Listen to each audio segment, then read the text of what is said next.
Obrigado, Sra. Presidente. Sr. Primeiro-Ministro, as previsões do Banco de Portugal, divulgadas no recente relatório, conhecido esta semana, são um balde de água fria para o Governo.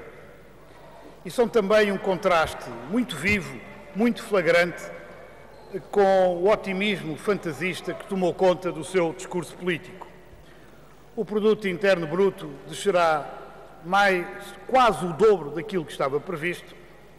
Em 2 anos, o seu programa de ajustamento reduz o produto em 9 mil milhões de euros e aumenta ao número de desempregados 350 mil.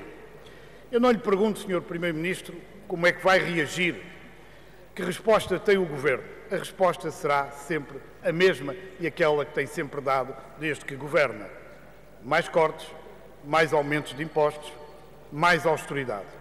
Ainda esta semana ficámos a saber que até os cidadãos portadores de deficiência fazem parte da lista de gorduras que o seu Governo pretende eliminar. O que lhe pergunto é como é que o Sr. Primeiro-Ministro pode prometer expansão económica, pode falar no bom ritmo a que caminha o país, quando o país e a sua economia, os níveis da nossa economia regressam aos níveis do final do século passado, ou, se quiser, numa leitura mais otimista, ao início deste século. É essa a pergunta que lhe faço.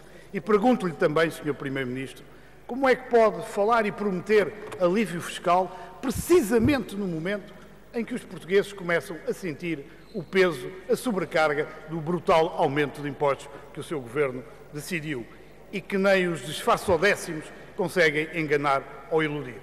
Sr. Primeiro-Ministro, o senhor tem aqui um problema com a realidade. Quanto pior é a realidade, maior é a sua fantasia.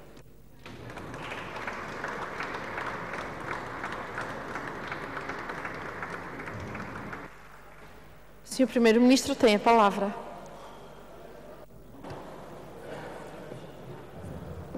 Obrigado, Sra. Presidente. Senhores deputados, Sr. Deputado João Semedo, pergunta o Sr. Deputado, que se alargou também em várias considerações sobre o meu discurso, como é que o Governo pode ver otimismo e alívio fiscal na situação em que vivemos. O Sr. Deputado não vê, e não é isso que corresponde ao discurso que eu tenho feito. É ao contrário, Sr. Deputado. O que eu tenho dito é que, se queremos um alívio fiscal, temos de encontrar poupanças permanentes do lado da despesa pública. A razão, Sr. Deputado, porque nós temos hoje aperto fiscal e não alívio fiscal, é porque temos um nível de endividamento demasiado elevado que não espanta sejam os contribuintes a suportar.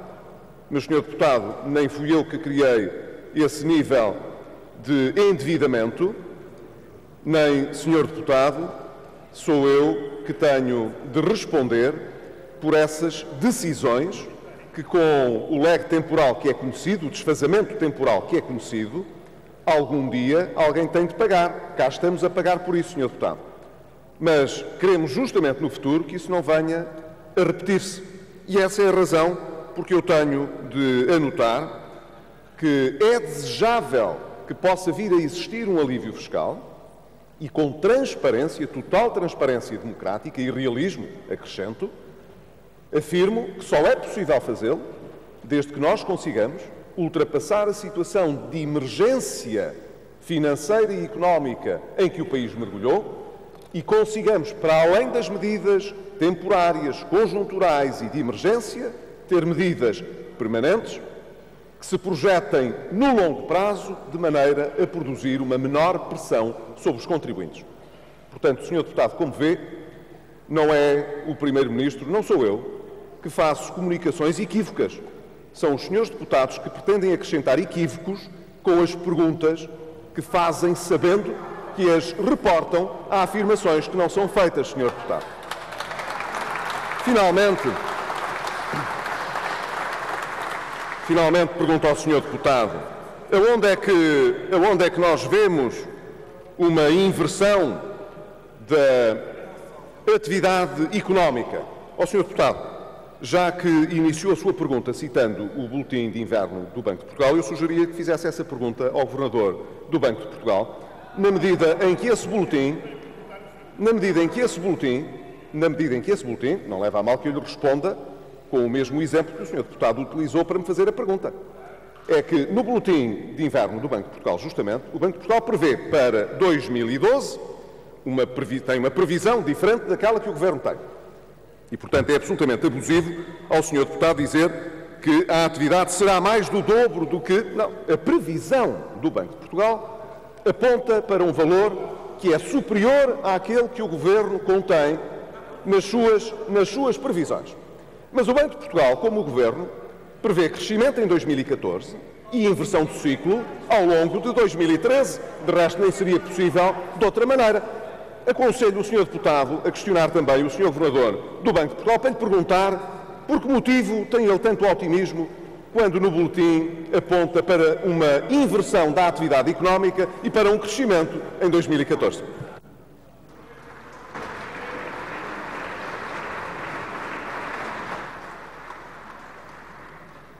Sr. Deputado João Semedo, faz favor. Muito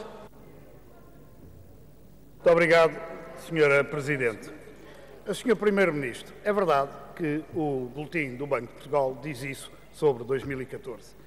Mas eu também aconselho o Sr. Primeiro-Ministro a ler o Boletim do Banco de Portugal.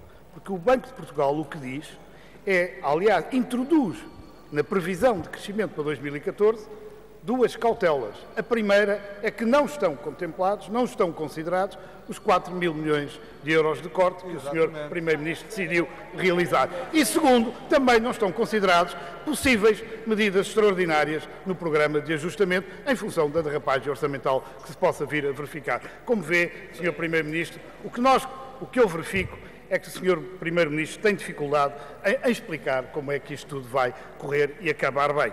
E, Sr. Primeiro-Ministro, o Sr. Primeiro-Ministro introduz uma chantagem, uma escolha aos portugueses. Querem a espada ou a parede?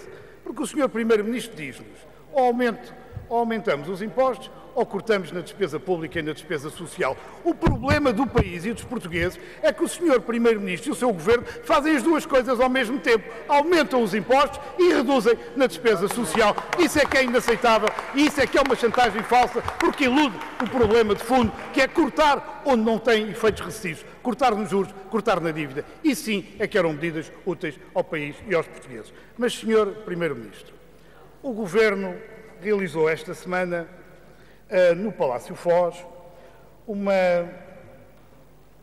entre o secreto e o...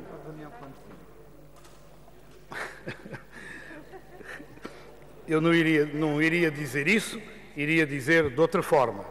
Uma reunião entre o secreto e o amordaçado, digamos assim. E aquilo foi uma récita, um réquiem pelo Estado Social, segundo a cartilha do FMI.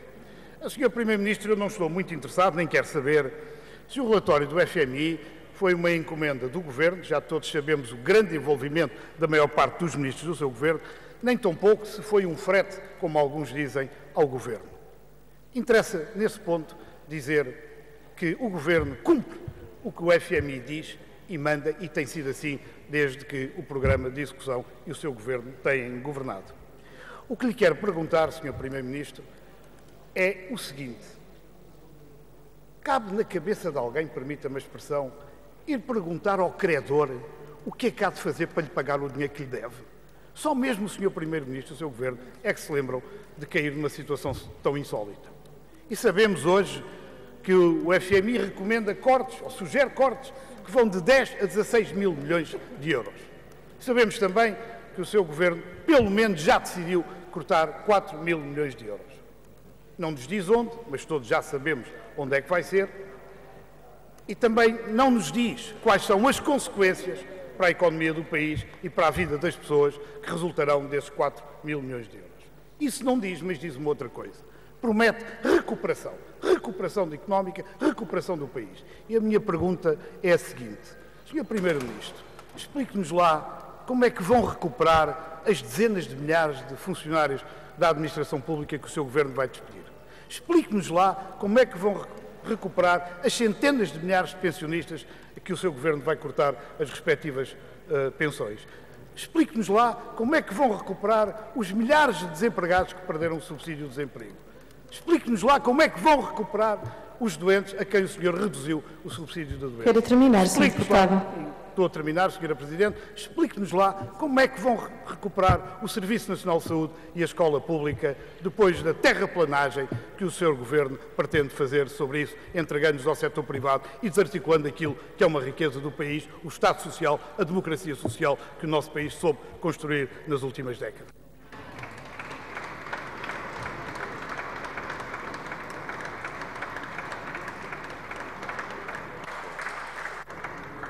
Sr. Primeiro-Ministro tem a palavra. Obrigado, Sra. Presidente. Sr. Deputado João Semedo, o Estado Social que o país soube construir nas últimas décadas tem pés de barro. É verdade, Sr. Deputado. Não é a minha opinião. É a realidade. É a realidade, Sr. Deputado. Podemos escrever a realidade ou não. A realidade é que Portugal, em 2011, não tinha dinheiro para pagar o Estado Social. Nem o Estado Social, nem o resto. Portanto, Sr. Deputado, à pergunta do Sr. Deputado, porque é que nós queremos acabar com o Estado Social que o país soube construir nas últimas décadas, eu respondo, nós queremos defender o Estado Social de tal maneira que ele possa ser sustentável e, portanto, real para os portugueses e não uma ilusão, Sr. Deputado. Essa é a diferença. O Sr. Deputado, portanto, coloca-se no mesmo plano que todos aqueles que gostam de ter, como se costuma dizer em termos populares, chuva no nabal e sol na eira. As duas coisas. Nós podemos viver perfeitamente com todas as despesas que temos, mas temos de reduzir a dívida. Está-se mesmo a ver que não há nenhuma contradição. Nós reduzimos a dívida, mas não cortamos despesa nenhuma. Nós temos um déficit. Como não podemos cortar na despesa, tivemos também de aumentar nos impostos, além da redução da despesa que, de facto, o Governo fez.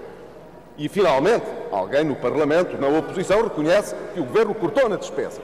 É verdade, tivemos de cortar na despesa, mas também tivemos de aumentar os impostos.